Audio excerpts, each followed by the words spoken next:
Once again, King Vikram went to the banyan tree. He pulled the hanging corpse, slung it on his shoulder, and walked on. Then the Vetal said, King Vikram, I hope that you are not going through all this hardship to gain any kind of favor, because favors are not received when asked for. People tend to shower favors at unexpected moments. Let me explain this through a story. A long time ago, there was a forest near Mudrapur. There was an ancient temple in a forest that collapsed. When the king of Mudrapur came to know of this, he called his servants and said, Go to the forest and clear the debris of the temple. After that, make arrangements for building materials and laborers. I want a new temple to be constructed at that spot. So the servants were engaged to clear the debris. As the work was in progress, a laborer discovered a tunnel. When some people went down the tunnel, they saw that it ended in an underground sacred chamber. In the chamber, they found a golden chair. Various strange symbols were drawn on the chair. Soon the king was informed about the chair. The king grew serious at this news. He said, I knew about that chair. It belongs to the Tantrik who resided in that temple. When he died, no one knew where his magical chair had gone. People wondered if he had destroyed it or hidden it somewhere. So now we have found the magical chair. It has certain powers. A person must fast for a day, perform some tantric rituals, and only then he can sit on the chair. Then whoever he wishes to be destroyed or harmed, that person will surely suffer. The king said, Guards, go and get the chair. Keep it in the royal courtyard for public exhibition. So the chair was shifted from the ruins to the palace, where it was placed in the courtyard. Guards stood near it for its security.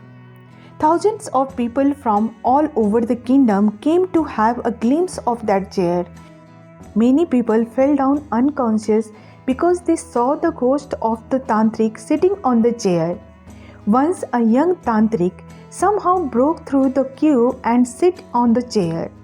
The guards got him out of the chair and threw him out of the palace grounds. Hearing of all this chaos, the king ordered the chair to be shifted to a chamber inside the palace. Public was not allowed to see it anymore. Nearly half a dozen men were ordered to guard the chair. No one could enter the chamber at all. A learned scholarly priest had earned the king's favor. He used to visit the king every day, and the king consulted him for many matters. One morning, the priest's friend named Punit came to visit him. He had come to meet the priest after nearly 20 years, so the priest was happy to meet his old friend.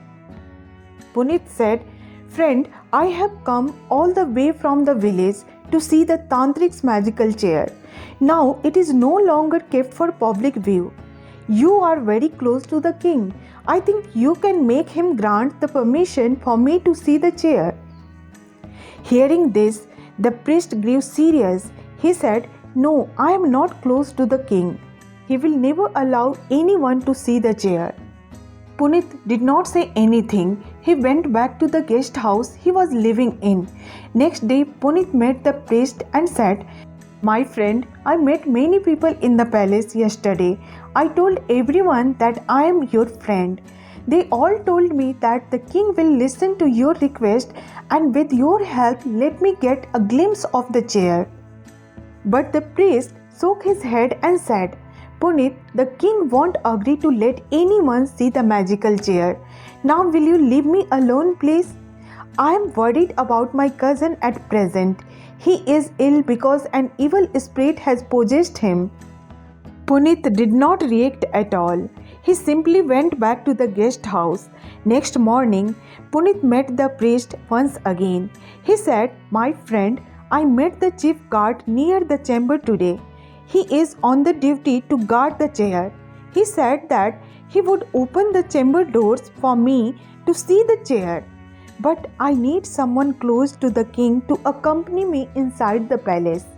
Will you help me out tomorrow?" The priest looked very worried. He said, "My friend, why are you taking such pains to see the chair?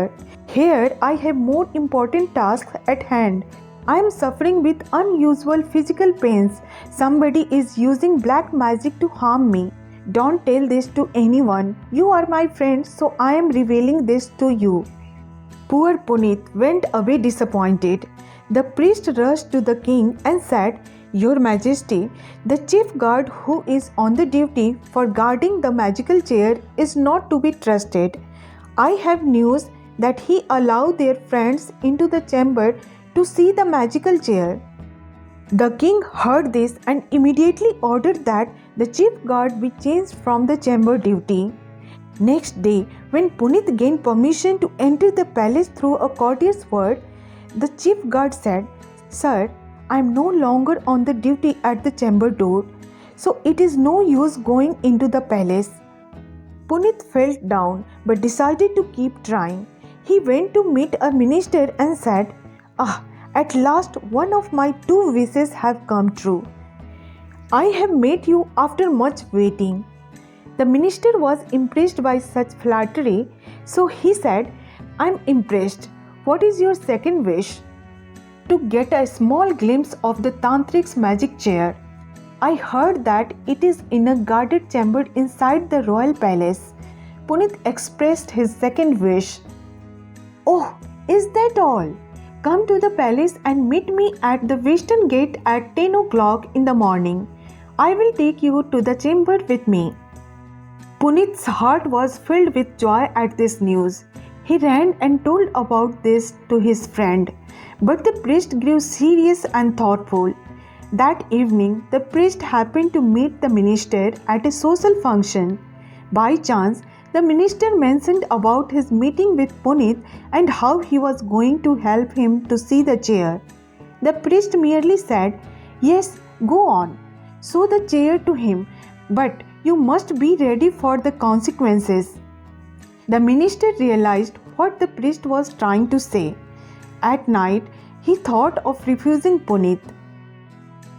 Next day, Punit met the minister at the appointed place and time, but the minister said, "I could not get the king's approval for the visit." When Punit was about to go, one of the minister's companions requested him to let Punit see the chair, for he had wasted much of his time for this. But the minister whispered to his companion, "The priest told me about the risk involved. I do not want to get into any trouble for a mere villager." As luck would have it, Punit heard these words.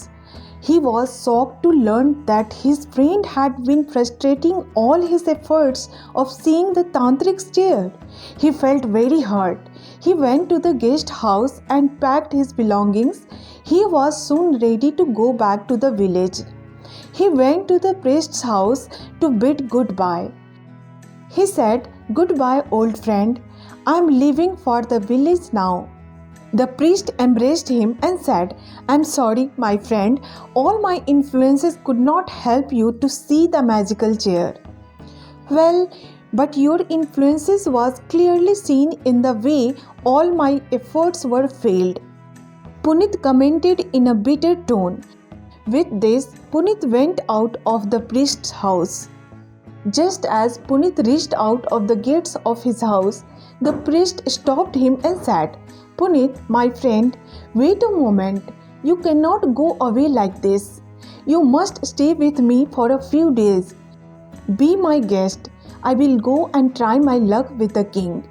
Maybe he will grant the permission after all.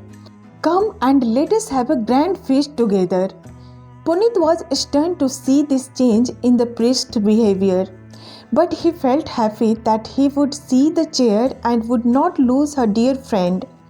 Then the friends embraced and sat to eat a tasty feast with a variety of dishes.